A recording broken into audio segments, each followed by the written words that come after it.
Na kukaribisha sana kwenye video za KingoFarm. Unaweza ukalike, ukasubscribe, pia ukibonyeza hiyo kengele utakuwa unapata taarifa zote ambazo sisi tunakuwa tunaziposti hapa YouTube. Sasa leo hii ninataka ni kuonyeshe jinsi ambavyo sisi hawa kuku wetu wa kienyeji ambao tunao hapa huwa tunawapa tiba za asili za muhimu kabisa, lakini pia na kuwapa kinga. Kwa mfano kuku wako unaweza kuwakinga na magonjwa ya virusi, lakini pia kuwakinga na magonjwa ya kawaida ambayo huwa yanasumbua kuku wengi sana, kama vile mafua, magonjwa ya miharo na magonjwa mengine mengi sana. Lakini pia nitagusia namna ambavyo utapunguza gharama ya kununua dawa za dukani endapo utatumia hizi tiba za asili. Lakini tu kwa ufupi kabisa, naomba nikukumbushe sisi KingoFarm tuna vitabu kama vile Safari ya Ufugaji, hicho unachokiona hapo. Kuna tiba za asili, kuna ufugaji wa broiler, lakini pia kuna mwongozo maalum wa ufugaji kwa tiba za asili, na kuna ufugaji wa kuku wa kienyeji. Hivi vyote ni miongoni mwa vitabu ambavyo sisi tunavyo, tumeviandika kwa umakini zaidi. Gharama yake ni shilingi 10,000 na vipo katika mfumo wa soft copy kama utavihitaji.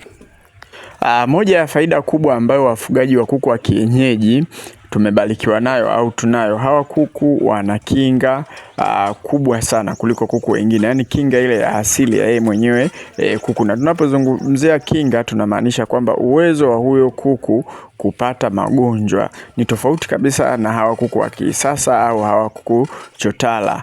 Lakini pia upande wa pili ni kuku ambao endapo utawapa hizi tiba, hasa tiba za asili. Jamani, na washauri hao kuku wa kienyeji, tumieni sana tiba za asili. Hasa tiba za asili ni zinakwenda kufanya kazi haraka zaidi ukilinganisha na hawa kuku wengine, ndio hiyo faida. Lakini pia unaweza kujiunga na kundi letu kama unapata shida kuku wako wanakufa. Ada yake ni shilingi 8,000 kwa muda wa miezi 2. Namba ya simu hiyo hapo, unaweza kutupigia tukawasiliana ili tukuunge kwenye hili kundi la WhatsApp.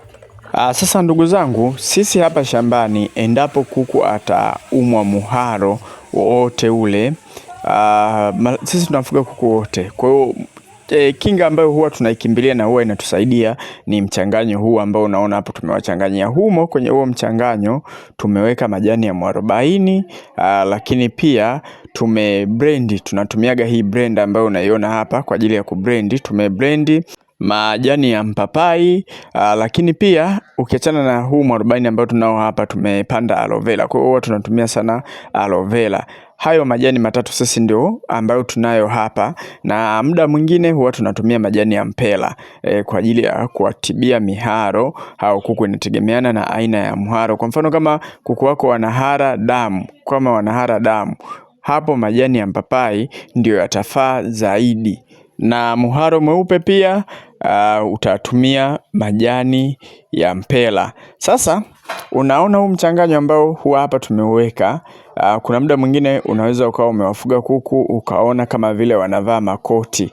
Kwa hiyo humo ndani kwanza kuna moringa, majani ya moringa hayo ambayo unayaona, lakini pia kuna pilipili kichaa tumeweka. Unajua kuku wa kienyeji wanapenda sana hizi pilipili, hata ukiwawekea tu wanapenda kuzila. Sasa hizi pilipili bwana huaga zinawasaidia sana hawa kuku kuweza kupunguza mafua kama wana mafua, lakini pia huwa zinatumika kama booster kama hivyo ambavyo unaona. Wanapenda sana kudonoa. Kwa hiyo hapo watakula, kama unachanganyia pumba kwenye chakula watakula pumba, lakini watakula na majani. Usipende kuwapa kila siku, uwe unawapa siku moja moja. Bwana, ukijiunga na kundi letu ni kundi ambalo la mafanikio. Ukitafuta vitabu vyetu ni vitabu ambavyo vitakuelekeza sana kwenye ufugaji na utaanza kupata faida vizuri sana. Tupigie simu au tutafute WhatsApp ili tuweze kukuunganisha. Sasa tukiendelea hapa, kuna tiba za minyoo. Sasa minyoo bwana, usisubiri mpaka kuku wako wapatwe na minyoo ndio waanze kutafuta dawa sahihi ya kuwapa ili waweze kukaa sawa. Unachanganyia kwenye maji. Uwe unapenda sana kuwapa hii michanganyo. Kuna mbegu za majani ya maboga. Zile mbegu za majani ya maboga huaga zinamaliza vizuri kabisa. Sasa hapa kuna jambo la muhimu sana unapotumia tiba za asili, nitarejea hapa nikuelezee, lakini tu kwa saizi nataka nikwambie kwamba ukijiunga na kundi letu la WhatsApp ada shilingi 8,000 kwa muda wa miezi miwili, utafaidi vitu vingi sana. Utakuwa na uwezo wa kutupigia simu kama umepata changamoto yoyote ile, lakini pia WhatsApp.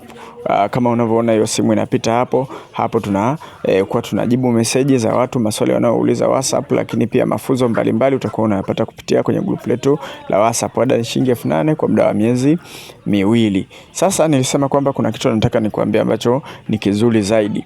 Tiba za asili hizi unaweza ukawa unazitumia, kwa mfano tu kwa unawapa kuku wako majani ya mpapai, au unawapa tangawizi, unawapa pilipili, kitunguu saumu, unawapa tu, yani hata uelewe, lakini hizi zikawa kumbe zinaenda kukinga na vitu vingine. Yani kwa mfano majani ya mpapai yana kazi nyingi, yanatibu muharo mweupe, yanatibu kuku wako kama wana muharo mwekundu, lakini pia ni tiba ya minyoo. Kwa hiyo lakini pia ni booster. Kwa hiyo ni vitu utakuwa unavipata vyote kwa pamoja pale ambapo unakuwa umeamua kutumia tiba za asili. Kwa hiyo jitahidi sana kutumia tiba za asili. Unaweza kupata kitabu cha tiba za asili, hicho kina mwongozo mzuri kabisa wa namna ambavyo utatumia kitu kimoja kimoja. Hata tangawizi mle tutakwambia wana faida gani kwa kuku wako, pilipili na faida gani kwa kuku wako. Kwa hiyo ni kitabu ambacho kitakusaidia sana kwenye magonjwa mengi kwa ajili ya kuku wako. Ukiwa na kitabu pia cha ufugaji wa kuku wa kienyeji, humo utapata mambo mengi sana. Sisi hapa tunakuwa na dakika chache. Halafu pia kitu kingine, masomo mengi tunayoweka hapa tunaangalia watu wanavutiwa na kuangalia kitu gani. Lakini kama wewe upo serious na ufugaji, unahitaji kutibia kuku wako kwa wakati, kuwahudumia kuku wako kwa wakati, vitabu vitakufaa sana. Lakini pia na kundi ambalo litakupa uwezo wa kuwasiliana na sisi ukiwa na shida yoyote ile. Asanteni sana kwa elini, na wakumbusha sana tuwekeze nguvu nyingi kwenye ufugaji, kwa sababu ni kitu ambacho kinalipa vizuri kabisa.